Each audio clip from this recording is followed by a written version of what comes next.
Hello my viewers, if you're interested in buying a helmet like this, or maybe a life-size one, you can go over there and shop at greenguard.com. They have NCAA teams, they have NFL teams, you have all your favorite teams. They even have the teams that you don't like the Bengals, Browns, and Ravens. I don't know why anybody buy that, but they have that too if you want to buy it. So go over there and use my promo code PITSEN and go and shop some of your favorite football helmets now. Hello my viewers, welcome back to the channel. By the video title, you know what this video is about. Day 6 of the Steelers training camp has completed. They did padded practice today. Yesterday was a thunderstorm, so they missed that yesterday. And now they're here for day 6, training and stuff. We see the defense go out there and dominate in the run period. They were doing running drills and stuff as well like that with the full sets. And you see JPJ getting like 3 stops out there. That's a surprising name. I remember when he first got in the league, his first year, tackling was a concern. His first year, his first season as a rookie was a concern. Last year, his second year, he did a pretty good job in tackling, getting downhill, being more aggressive, being more, active around the line. And now you look at him in year 3, I think gearing up for his 3rd year in the league. You see him get more physical, more aggressive, and not afraid to go down there. I know some people say cornerback shouldn't tackle, and people look at the secondary different ways, but in my opinion, if you're out there, you need to engage. In the run plays, you need to engage, you need to be out there, you need to go out there and rush the line and blitz in and stuff and make things happen. And we've seen JPJ doing that. Jalen Ramsey does that, of course. He got a lot of those forced fumbles in his career and stuff. He does that. So having all those guys around that, doing that and being just like not afraid of contact and being willing to go into the contact is very good to see. We also see, of course, Will Howard progression. I know Will Howard not going to play. He shouldn't play this season unless something crazy happened where he got injured or he something happened with Aaron Rodgers. He's not playing bad. He's playing bad or playing horrible or something, or it got to be something crazy for him to get in the game to play. But Will Howard progressing pretty good. He went out there. His mechanics look good. His footwork looked very good as well, and he looked promising. He said Aaron Rodgers did tell him earlier this year when Aaron Rodgers first joined in, he said that he's going to be behind him, he's going to be helping him, he's going to be trying to mold him like that into being a good quarterback and stuff, giving him everything, all the tools he needs, of course, and him being around that greatness is going to help. So I don't know if he's going to be the long-term situation for the Steelers in the future. I don't know what's going to happen. He's a 6th-round pick, so you don't really have a lot of high value for a 6th-round pick, but you never know what could happen like that. So we'll see exactly what goes on with him. We also seen, of course, on the secondary, just showing, like I mentioned earlier, just showing how elite they are. We've seen, of course, the offense did win the 7 shots drill. They won the 7 shots drill 4-3 at that, but the secondary overall was doing very good. We've seen Jalen Ramsey, DK Metcalf matched up a few times. Ramsey got the best of him a few times as well, some pass breakups. Of course, being very active. DK Metcalf did catch a touchdown, of course. I think the last touchdown for the 7-shot drill. But I know the way our secondary is very versatile. They can play and do different things. You see them sending slot blitzes in. They can sit in the zone coverage. They can sit in man coverage.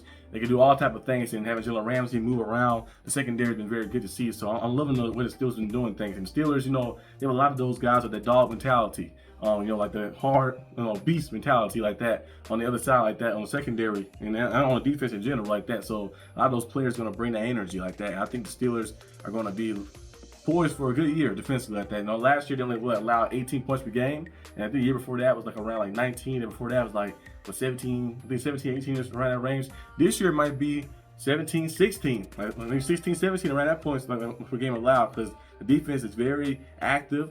We have depth up front. We have depth in the secondary. The linebackers as well can cover and do different things. We can kind of get back to the old Steeler football where we're blitzing in because we're not afraid of our guys getting beat on the outside. I did not want to see any of that. Terrell Austin was calling that stuff a lot last year. Had guys standing like 10 yards back on 3rd and 5. Like, why are we standing 10 yards back on 3rd and 5? We need to get up there in their grill, and we need to be able to stop them. We've seen that happen in the playoffs too as well when they played the Ravens. And we've seen the Steelers, I think it was one play where I think it was on Zay Flowers. We caught a little underneath pass, and our guys coming downhill like that. You standing 8, 9, 10 yards back. You got to come downhill, make a tackle against a shifty guy, and you get slung off and stuff, and you don't really get there enough time because you're playing soft coverage because you're afraid and playing scared. But I want to see the Steelers play with courage. I want to see them play brave. I want to see them go out there and play aggressive and not be scared and stuff. So with the guys we have in secondary now, veteran experience we have with Jalen Ramsey, 7-time Pro Bowler, 3-time first-team All-Pro, multiple-time Pro Bowler and All-Pro, and Darius Slay. You got JPJ, who is poised to being a good corner in this league. Having all those guys around is going to help out a lot. Corey Trice as well too. Having him, Juan Thornhill, Deshaun Elliott, all the guys in the secondary are going to help out a lot. So can't wait to see what goes on. We also seen Rodgers Jones. He came back, so he had a little injury for his quad, or his quad was kind of wrapped up a little bit. I think he had I don't get a quad strain, or he had some type of hamstring injury, but he came back to practice. He practiced today on the side of some solo drills and stuff. Hope he does a very good job. I know Trevor did have some good looks. He did one-on-one drills. They did defensive lineman versus offensive lineman one-on-one drills.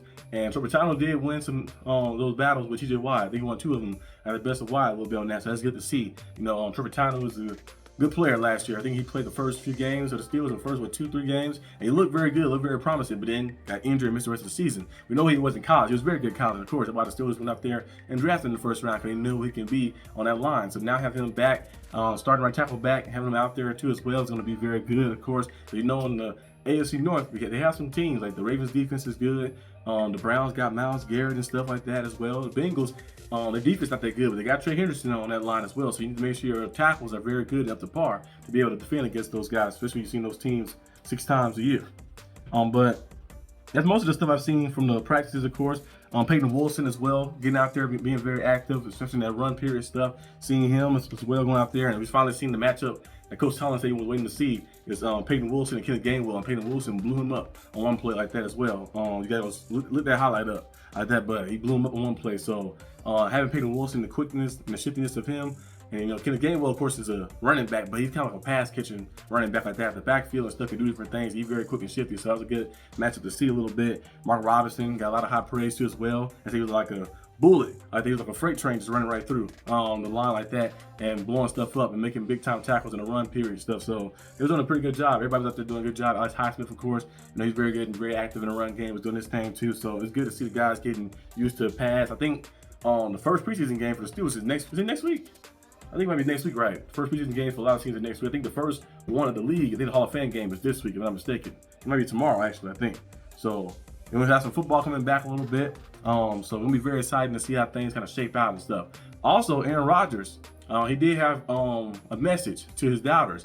He said, I don't give a sugar honey iced tea to his doubters. I think he said all the doubters and people talking about, you know, we heard a lot of different people saying things about him on ESPN. Of course, you got Terry Bradshaw talking about him, all type of things as I'm circulating Aaron Rodgers' name. But Aaron Rodgers is still going out there and playing some good football, I think. On training camp, seeing him, his arm is still good, his footwork is still good, his pocket presence is still good, his awareness and stuff.